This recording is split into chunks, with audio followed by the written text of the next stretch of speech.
Right now, we're seeing more drones, delivery robots being tested in cities all across the country. The following portion of Live at 9 is sponsored by NST Law Firm. And here with us today, founding partner Corey B. Trotz and partner Ryan Zaharovich.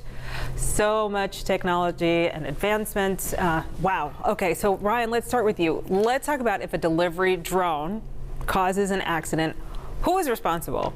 Well, it's a tricky question since the law hasn't really caught up yet to the production of these machines. If a delivery robot trips someone or a drone drops something on somebody, they're going to have to look at what happened to determine, was it the manufacturer of that machine? Was it the actual operator? Could it even be the city, depending on the laws that are in place? Wow, so an investigation has to take place. And Ryan, how do companies keep the public safe while testing these robots and drones? Yeah, I think the responsibility really falls to both the companies and to lawmakers. With the companies, they have to find safe ways and areas to test these products, and they have to build features into them to make sure that they're able to turn them off should something happen. As far as the cities and lawmakers, it's their responsibility to figure out how to implement these machines into daily life in a safe way for consumers. Wow, and Corey, a lot of people don't necessarily trust robots and drones yet on sidewalks, especially with the new Madrid fault.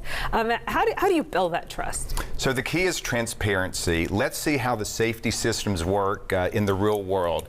Like, will a robot actually stop for a mother pushing a baby stroller? We don't know how that works. And then also maybe having signs in testing areas. That's important.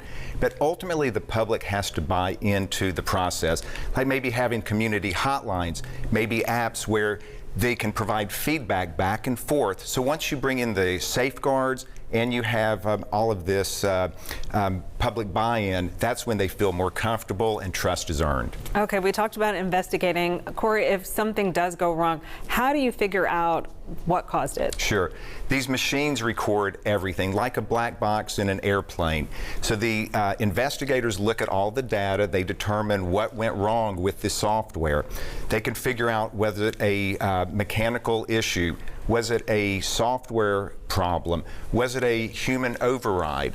Once you figure out what the problem is, you can help prevent a problem in the future.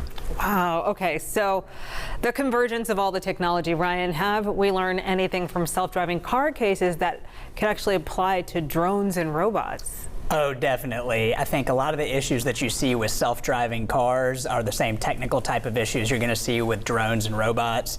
So our team at NST Law, as we look into those cases with self-driving cars, we're able to apply a lot of the lessons and strategies we learned there as more and more incidents come up involving this newer technology.